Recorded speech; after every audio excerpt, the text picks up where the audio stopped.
Hello class, welcome to my class. This is Sakshi and today's topic is evolution of democracy. We will study the broader meaning of democracy and how the democracy involved and what is representative democracy. सबसे पहली चीज़ कि evolution कैसे हुआ democracy का, कहीं ना कहीं कुछ ऐसी चीज़ें हुई होंगी कंट्रीज़ में जिससे धीरे धीरे डेमोक्रेसी इन्वॉल्व हुआ। ऐसा नहीं है कि एक साथ ही सारे डेमोक्रेसी के फीचर्स उसमें आ गए थे, धीरे धीरे उसमें कहीं ना कहीं अमेंडमेंट हुआ सिचुएशंस के अकॉर्डिंग। ठीक है, now what is representative democracy? Why representative democracy is necessary? क्यों रिप्रेजेंटेटिव डेमोक्रेसी हमें चाहिए? रिप्रेजेंटेटिव डेमोक्रेसी का मतलब क्या होता है? That on the basis, I mean on the behalf of the whole nation, some representative will be there and he or she will represent the public of that country. ठीक है, ऐसा क्यों होता है? क्योंकि अगर हम अपने इंडिया का ही एग्जांपल लें तो 1.33 मिलियन हमारे इंडिया की पॉपुलेशन है।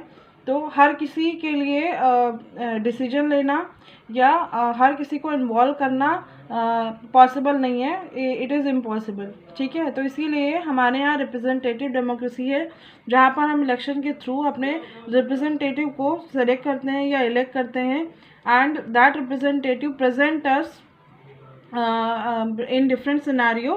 पब्लिक को वो डिफरेंट सिनेरियो में रिप्रेजेंट करता है। ठीक है, जैसे जो भी हम अपने कॉन्स्टिट्यूएंसी से जो भी हम MP MLAs चूज़ करते हैं, वो जब भी कैबिनेट मीटिंग होती है या पार्लियामेंट में जब भी किसी नए इश्यूज़ पे बहस होती है या जो भी नए बिल पास करने हैं या कोई एक्ट लाना है, तो उसके बिहार पे जो भी वहाँ पे मीटिंग्स होती हैं, तो हर पर्टिकुलर कॉन्स्टिट्यूएंसी को कौन रिप्रेजेंट करता है? वहाँ का MP MLA जो भी होता है वो रिप्रेजेंट करता है। ठीक है, फिर आपका आता है कि there are large number of people and practically it is impossible to include in decision making.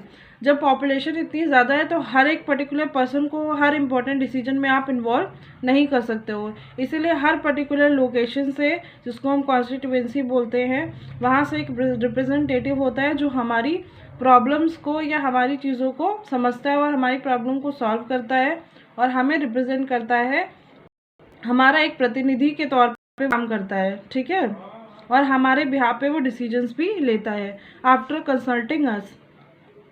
Does not have time, desire and the skill to take decisions. और क्या रीज़न है जिससे रिप्रेजेंटेटिव डेमोक्रेसी की होती है?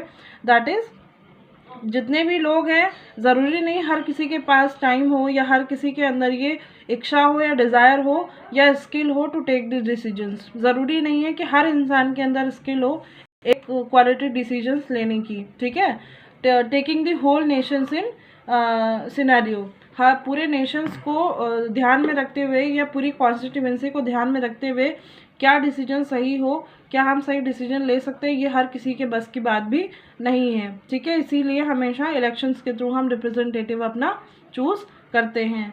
आई होप आपको समझ आया होगा कि क्यों रिप्रेजेंटेटिव डेमोक्रेसी इंपॉर्टेंट है हमारे देश में।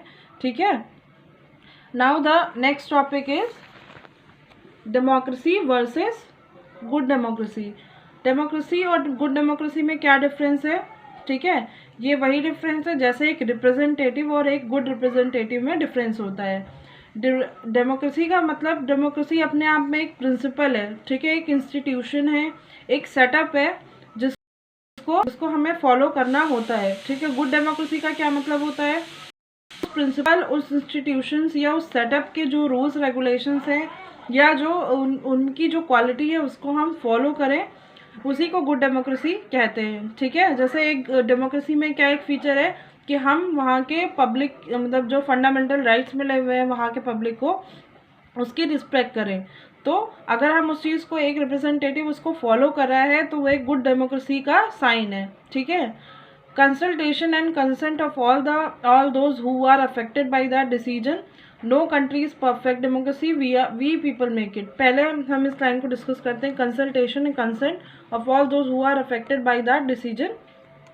हर एक पर्सन, डेमोक्रेसी की एक क्वालिटी और क्या होती है, फीचर क्या होते हैं कि जो भी रिप्रेजेंटेटिव होता है वो कंसल्ट करता है, कंसेंट लेता है all those people who are affected by that decision. अगर कोई भी डिसीजन लेना है तो हम उससे पहले वो रिप्रेजेंटेटिव क्या करेगा, हो सकता है वोटिंग कराए या फिर मीडिया के थ्रू डिस्कशन करे पब्लिक से कि ये चीज़ हम करने जा रहे हैं, क्या इससे क्या। लेकिन कभी कभी क्या होता है कि जो हमारे रिप्रेजेंटेटिव होते हैं उनको बोल्ड डिसीजंस भी लेने पड़ते हैं, ठीक है।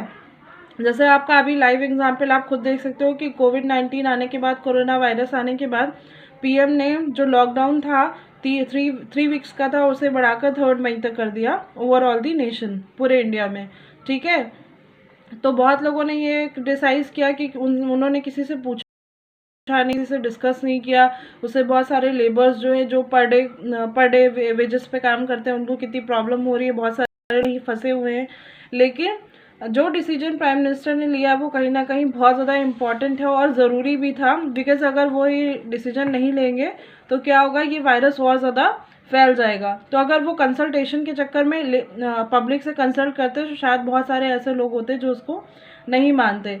लेकिन ये डिसीजन लेने से पहले प्राइम मिनिस्टर ने डिफरेंट लोकेशंस या डिफरेंट कॉन्स्टिट्यूएंसीज़ के मिनिस्टर्स जो थे, एमपी एमएलए थे, उनके साथ बैठ के मीटिंग करी, जिन्हें नॉलेज है, जो डॉक्टर्स हैं, जो पुलिस डिपार्टमेंट के लोग हैं, ठीक है, उनके साथ बैठ के उनके साथ बहुत ज़्यादा डिस्कशन हुआ है कि अगर हम ऐसा करते हैं तो उसके क्या प्रॉज एंड कॉन्स होंगे, उसके मतलब क्या फ़ायदे हैं, क्या नुकसान है। ये सारी डिस्कशन करने के बाद ही प्राइम मिनिस्टर ने ये डिसीजन लिया है, ठीक है, जो पूरे देश की भलाई के लिए या पूरे देश के वेलफेयर के लिए वो डिसीजन था। तो सबसे अच्छा एग्जाम्पल तो यही है, आप एग्ज़ाम में इसको लिख सकते हैं, ठीक है। Now you have understood that the broader meaning of democracy क्या होती है, रिप्रेजेंटेटिव डेमोक्रेसी क्या होती है, और एक डेमोक्रेसी और गुड डेमोक्रेसी में क्या डिफरेंस होता है, ठीक है।